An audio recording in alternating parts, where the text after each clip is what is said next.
So as you work on solving equations, it's helpful to know some of the rules that you're using instead of just like, oh, it's magic. And so what we're going to do today is talk about some of these rules that you've been using to solve equations, their names, kind of why they work, and how you can use them to justify your steps. As you're solving a problem, you might be asked not only to solve it, but to give the reason for each step of your work, which I know is a little tedious, but so you should be familiar with some of these. There are many more than this, but this is a brief overview. The distributive property, commutative, associative, combining like terms, the symmetric property, and the property of equality. We'll get to each of these individually. Just wanted to give you an overview. Let's start with the distributive property. This one should be fairly familiar to you. It just means that you can distribute. So if you've got something like 2 times x plus 4, and that is given to you, given just means that's what I started with. You guys know that we distribute whatever's in front of parentheses, and that would give us this. And so the reason we went from here to here is because of the distributive property. We distributed. You also might go backwards, so if we went from something like this to factoring out a GCF, that's also because of the distributive property. All right. The commutative property is about order. Basically, you can change the order of things, any addition or multiplication, without changing it. So for example, if I've got 3a times 5b squared, and I want to see how this is all just multiplication, it's 3 times a times 5 times b squared. And so it doesn't matter if I want to rearrange it and do 3 times 5 first, then times a, then times b squared, which is helpful because then I would get 15.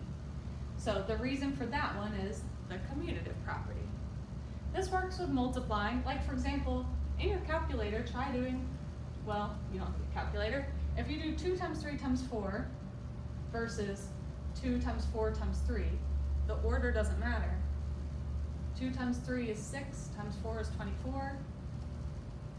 2 times 4 is 8, 8 times 3 is 24. Or adding, same thing. If I do 4 plus 1 and get 5, that's the same thing as 1 plus 4. The order doesn't matter. That only works with adding and multiplying, just by the way. And one that you often see with this is called the associative property.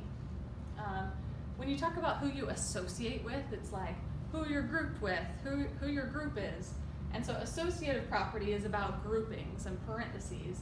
And basically, if it's just adding or multiplying, you can change the grouping without changing the expression. For example, if I did 4 plus 2x plus 5, and these were grouped together, that's the same thing as just doing 4x plus 2x first, and then plus 5. Changing that grouping, not the order, but changing the grouping is the associative property. See, just like with SpongeBob, I could group Patrick and SpongeBob first, or we could group them with Gary. That's the same as doing let me give you another example.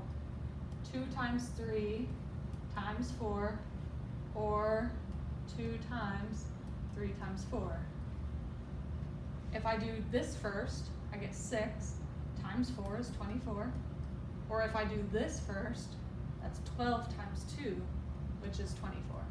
So regardless of the grouping, as long as it's all just multiplication or it's all just addition, you can use the associative property. Who do you associate with? This one should be pretty familiar to you, combining like terms. Literally just mean combining like terms can be used as a justification for some steps. So if I went from here to here, notice that I combined 2x plus 4x and got 6x. The reason for that is because I combined like terms, that's it. The symmetric property might be new to you. The symmetric property is really simple. It just means that you can flip an entire equation. So if I get my answer to be 2 equals x, and I want to rewrite that as x equals 2, just flip the whole thing, that's because the symmetric property, because it's like symmetry. It's the same on both sides, so it doesn't matter which comes first. Let's see. The last one we're going to talk about is called the property of equality.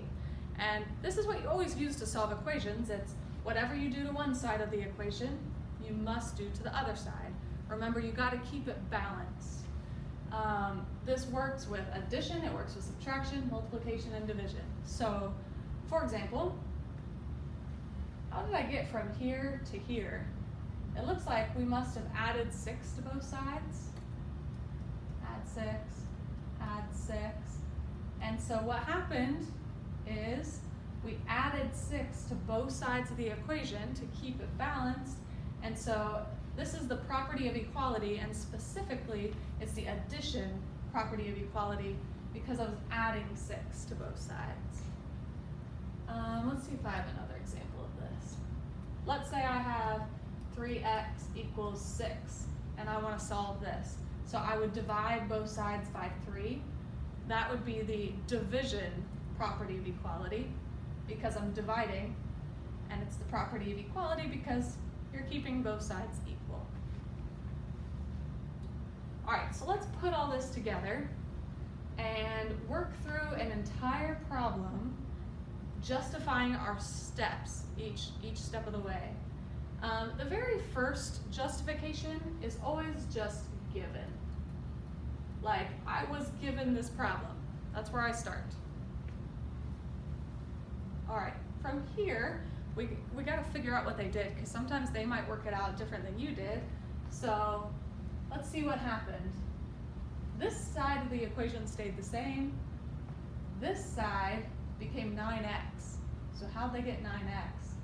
It must be they combined 5x and 4x and got 9x, because those are like terms. So the way they got from here to here was they just combined like terms.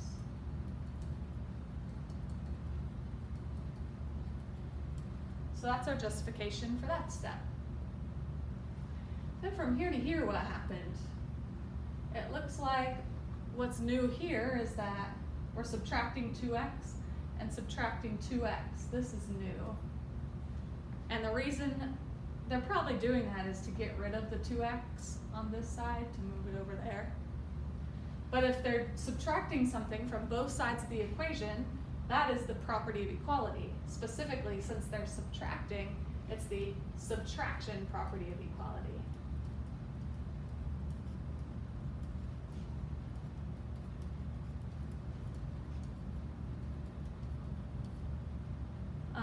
And then, how did I get from here to here? I had 9x minus 2x, and I have now 7x. And 2 minus 2 gave me 0x. That's combining like terms again.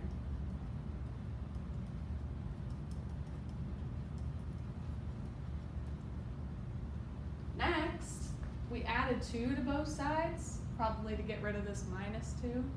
So since we added 2 to both sides of the equation, that's the property of equality again. This is the addition property of equality because we added.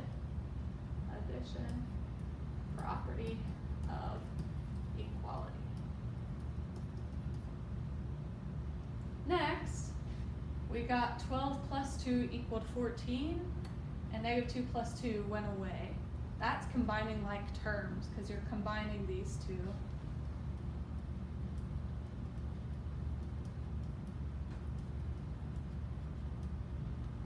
For the next step, to get x by itself, it looks like we're dividing by 7 and dividing by 7.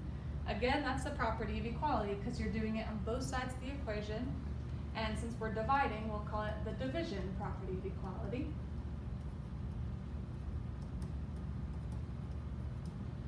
And finally, we got x equals 2.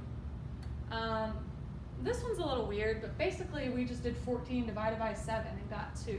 So you could call that just simplifying or dividing, like simplifying fractions, or dividing, just explaining what I did there. And that is it. Notice with each justification, we write it down at the result of whatever happened. So like here, I needed to combine like terms, and so I did, and I got 9x, and I wrote combine like terms there after I already did the move. So you kind of write it at the result of whatever you get. Let's try another one. This one's written as a box rather than just written out, but same idea. Here's the steps they took to solve, and we're gonna write the justifications for it. The first is just given to us. We were given this problem, and now what did they do to solve it? So notice on this first one, we lost the 5, and now it's over here. So it must be that they multiplied 5 on both sides of the equation to get this 5 here. That's the property of equality. You're multiplying 5 on both sides, so it's the multiplication property of equality.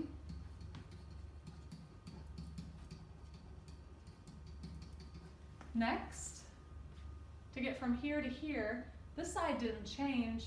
On this side, it looks like we distributed the 5 to get this. So that is the distributive property.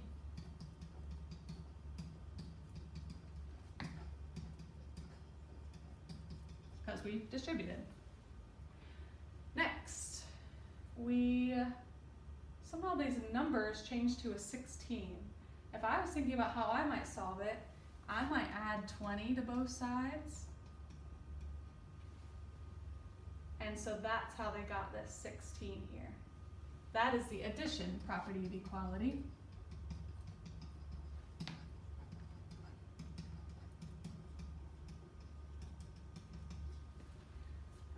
Next, somehow 35x turned into 32x. So it must be we subtracted 3x from both sides and got 32x. 35 minus 3 is 32. So that would be the subtraction property of equality.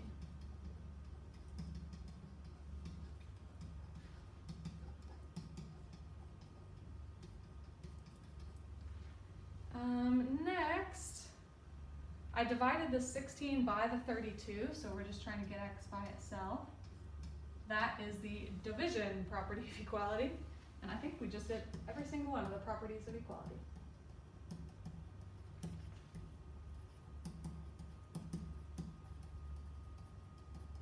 Got all 4. And then 16 over 32 became 1/2. That's just simplifying the fraction. I simplified the fraction. And then last, we turned 1/2 equals x into x equals 1/2, just to make it look a little nicer. That's, remember, the symmetric property, which says you can flip the whole equation. So that is the symmetric property. And there we have it. I want to show you one final example, which is a multiple choice kind of problem. So this asks, what property best justifies the work between step 1 and step 2? So here's step 1. How did we get to step 2? It looks like we multiplied by a 1/5 and by a 1/5, basically to get rid of the 5. Since I'm multiplying both sides of the equation by something, that would be a property of equality, and it would be the multiplication property of equality because we were multiplying. So C would be the answer. It's basically like, how did you land at step 2? What happened there? All right, that's it.